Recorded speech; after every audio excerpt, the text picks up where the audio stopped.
Assalamualaikum warahmatullahi wabarakatuh. Selamat pagi Ibu dan rekan-rekan calon pendidik yang luar biasa. Terima kasih telah menyempatkan hadir di ruangan ini. Sebuah kehormatan bagi saya bisa berdiri di hadapan calon pendidik masa depan bangsa. Pernahkah Ibu dan teman-teman sekalian memperhatikan anak-anak SD zaman sekarang? Coba ingat-ingat. Berapa lama mereka bisa duduk diam, mata tak berkedip, dan sangat fokus saat bermain game di HP mereka atau di gawai mereka? Bisa berjam-jam, bukan? Bahkan saat mereka kalah bermain game, mereka tidak menangis atau mereka tidak langsung menyerah. Tetapi mereka akan mengatakan, "Aku mau coba lagi."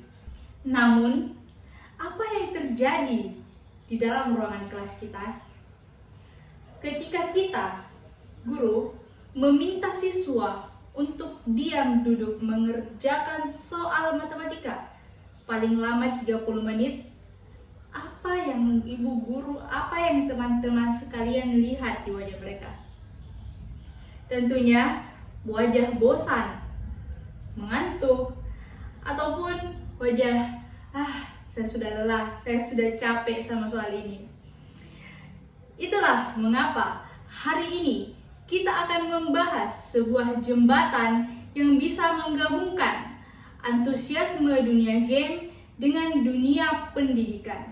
Kita akan membahas gamifikasi dalam pembelajaran sekolah dasar. Dalam beberapa menit ke depan, kita akan membedah 3 hal utama. Yang pertama, apa sebenarnya gamifikasi itu? Yang kedua, bukti sains apa yang bisa menyebabkan otak anak sangat menyukai game?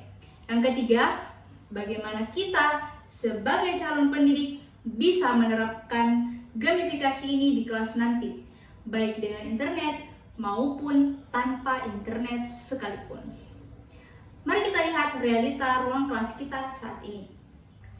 Data dari Gallup pada tahun 2018 menunjukkan fakta yang cukup mengejutkan bagi kita. Sebanyak 70% siswa merasa bosan dengan metode pembelajaran ceramah tradisional. Hal ini bukan karena anak-anak kita yang malas, tetapi karena kita sebagai pendidik, sebagai guru, sedang menghadapi generasi alfa yang cara kerja otak mereka berbeda dengan kita. Tugas besar kita saat ini adalah memindahkan fokus super dari game ke dalam kurikulum pembelajaran kita. Lalu, apakah hal ini mungkin untuk dilakukan? Jawabannya sangat mungkin. Solusi dari permasalahan ini adalah gamifikasi. Dan hal ini bukan sekedar teori saja. Sebuah studi dari University of Colorado menemukan bahwa dengan menerapkan elemen game, nilai ujian siswa meningkat rata-rata sebesar 14%. Lebih dari itu, kemandirian dan daya ingat mereka melonjak drastis. Jadi, apakah sebenarnya gamifikasi itu? Pertama-tama, ibu dosen dan teman-teman sekalian, mari kita luruskan satu hal tentang gamifikasi ini. Gamifikasi bukan berarti membiarkan anak bermain Mobile Legends ataupun Roblox di handphone mereka seharian dalam kelas. Tetapi gamifikasi adalah mengambil elemen-elemen desain dari sebuah game. Elemen-elemen desain ini yang kita ambil lalu memasukkannya ke dalam aktivitas pembelajaran. Ada 3 pilar utama yang sering disingkat dengan PBL. Yang pertama, P, poin, yaitu hadiah langsung atas usaha siswa saat berada di kelas maupun di luar kelas. Yang kedua, badges atau lencana. Lencana ini merupakan bukti atau hadiah visual seperti bintang ataupun medali saat siswa menguasai suatu hal. Dan yang ketiga, ada leaderboards atau papan peringkat. Papan peringkat ini bisa membangun iklim kompetisi yang sehat antara teman atau satu kelompok siswa. Lalu, mengapa tiga elemen tersebut bisa menjadi sangat ajaib bagi siswa? Jawabannya ada di ilmu saraf atau neuroscience. Jadi sistem reward atau penghargaan kecil seperti poin dan juga bintang ternyata bisa memicu melepaskan dopamin. Dopamin adalah sebuah hormon kebahagiaan yang ada dalam tubuh kita, yang ada dalam kepala kita. Dopamin inilah yang membuat siswa merasa ketagihan untuk terus belajar atau bermain. Yang luar biasa, menurut jurnal Education and Information Technologies tahun 2020, pendekatan ini terbukti menurunkan stres dan kecemasan anak terhadap ujian sebanyak 40%. Mereka tidak lagi takut salah karena dalam game kalah itu biasa.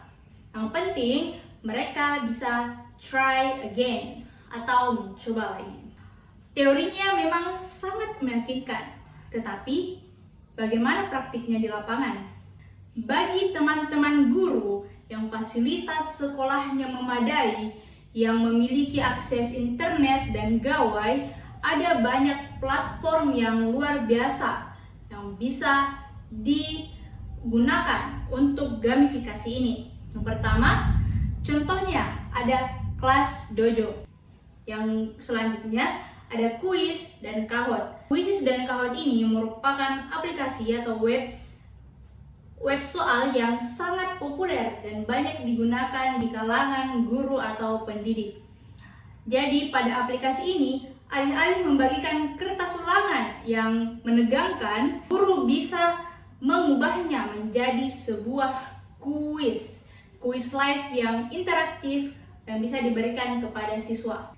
Tapi bagaimana jika sekolah fasilitasnya terbatas, tidak ada akses internet ataupun gawai?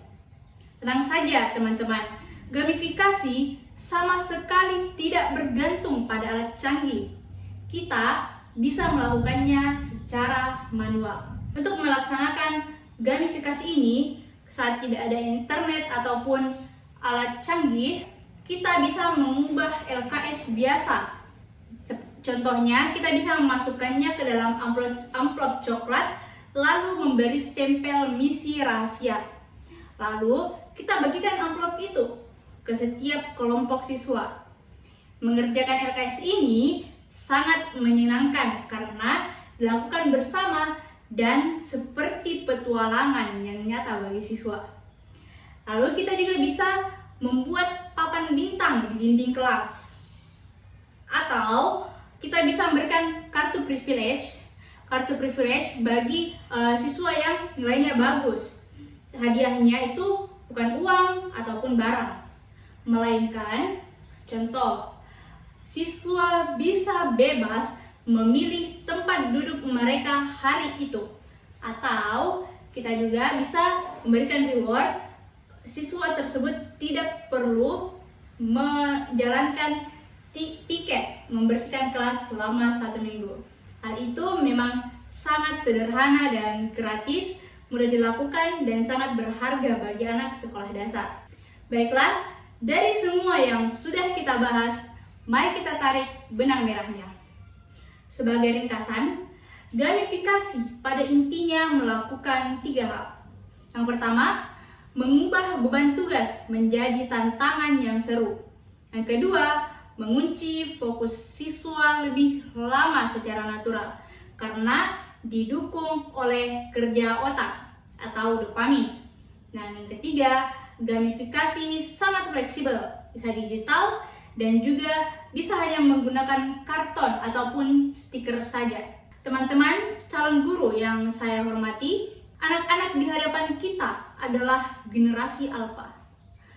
Mereka lahir dan bernafas di era interaksi yang serba cepat. Jika kita tetap memaksakan cara komunikasi satu arah ala tahun 90-an, kita akan kehilangan perhatian mereka. Gamifikasi bukan sekedar tren edukasi sesaat. Hal ini adalah upaya dari kita untuk berbicara dengan bahasa siswa kita. Hal ini adalah jembatan yang menghubungkan antara dunia anak-anak dengan dunia pengetahuan yang kita berikan.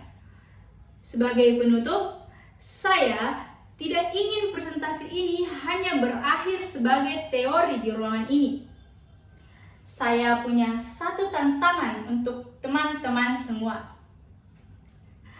Ubah satu saja tugas biasa menjadi sebuah misi yang menyenangkan, menjadi sebuah permainan yang menyenangkan. Berikan apresiasi kecil bagi siswa yang berhasil menyelesaikan tugas tersebut pertama kali.